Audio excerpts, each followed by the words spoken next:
Magandang umaga po sa ating lahat. Kami po ang pangalawang pangkat na mag-uulat tungkol sa wika. Wika. Ang wika ay isang bahagi ng pakikipagtalastasan na ginagamit araw-araw. Kalipunan nito ng mga simbolo, tunog at mga kaugnay na bantas upang maipahayag ang nais sabihin ng kaisipan. Tinatayang nasa pagitan ng 6,000 hanggang 7,000 ang mga wika sa daigdig. Depende sa kung gaano katiyak ang pangahulugan sa wika o kung paano pinag-iiba ang mga wika at mga dialekto. Ang siyentipikong pag-aaral ng wika ay tinatawag na linguistika.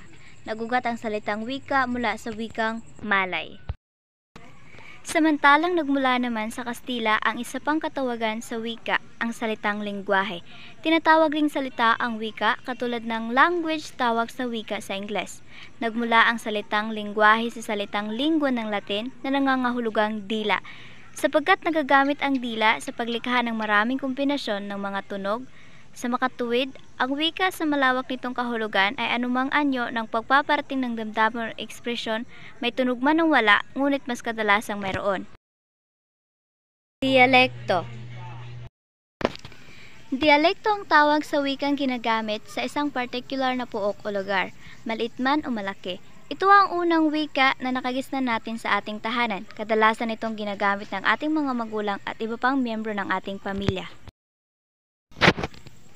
Ito rin ang mga salitang namumutawi sa bibig ng mga karaniwang tao sa ating sambayanan. Dahil din sa mga iba't ibang aspetong sosyal, geographical at temporal, tayo ay nagkaroon ng baryasyon ng dialekto. Halimbawa nito ay ang wikang Tagalog. Vernacular.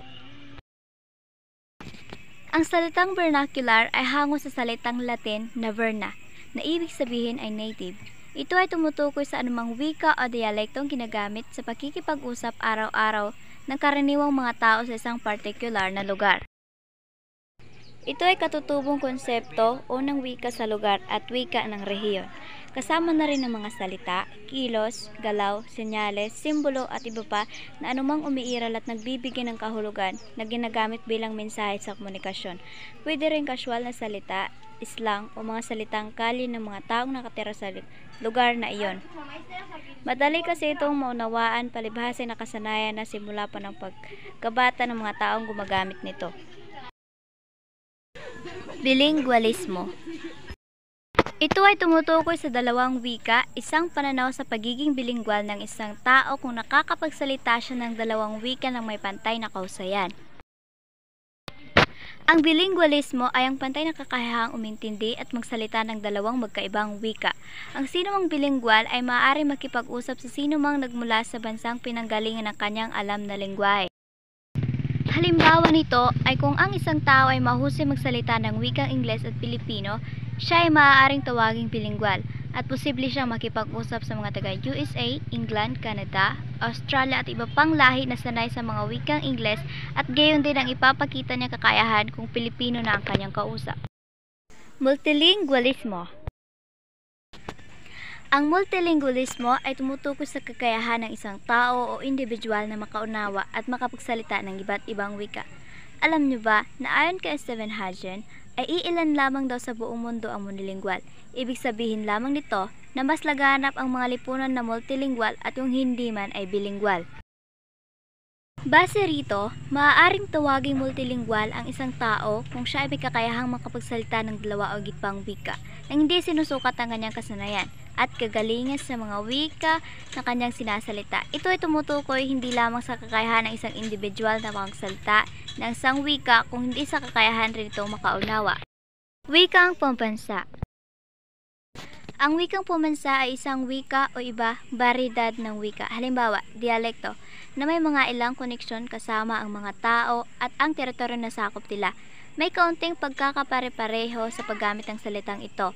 Ang isa o higit pang mga wika na sinasalita bilang unang wika sa teritoryo ng isang bansa ay maaaring tumutukoy sa informal o itinalaga sa batas bilang pambansang wika ng bansa. Ang mga pambansa o pambansang wika ay binabanggit sa mahigit 150 salitang mundo. Wikang panturo. Ang wikang panturo ay wikang ginagamit ng mga guro at ng mga nasa akademya para sa kanilang pagtuturo sa loob ng silid-aralan at paaralan. Kasama rin rito ang wikang ginagamit sa mga libro, gayon din ang wikang ginagamit sa mga pagsusulit, exam instruction, para sa mga gawain at pananaliksik. Ang wikang panturo ang wikang opisyal na ginagamit sa formal na edukasyon. Ito ang wikang ginagamit sa pagtuturo at pag-aaral sa mga eskwelahan at ang wika sa pagsulat. Opisyal na wika. Ang opisyal na wika ay isang wika o lengguwahe na binigyan ng bukod-tanging estatus sa saligang batas ng mga bansa, mga estado at iba pang teritoryo. Ito ang wikang kadalasang ginagamit sa lehislatibo mga sangay ng bansa, bagamat hinihiling din ng batas sa maraming bansa na isalin din sa ibang wika ang mga dokumento ng gobyerno. Kalahati ng mga bansa sa mundo ay may mga wikang opisyal. Ang ilan ay may iisang wikang opisyal lamang, tulad sa Albania, France o Lithuania. Kahit sa lahat ng mga bansang ito ay may mga katutubong wika ring ginagamit. Ang ilan ay may higit sa isang wikang opisyal, tulad sa Afghanistan, Belarus, Belgium, Bolivia, Canada, Eritrea, Finland, India, Paraguay, South Africa at Switzerland. Dito po nagtatapos ang aming pag-uulat. Nawa kayo ay nakinig at natuto. Mga miyembro: Julian Cungayaw, Kimberly Castorio, Cecil Pigon, Chirian Harito, Mark Christian Jade Vilasio, Chris Lawrence Tingzon, Mark Wally Dueno, Gilbert Andrade.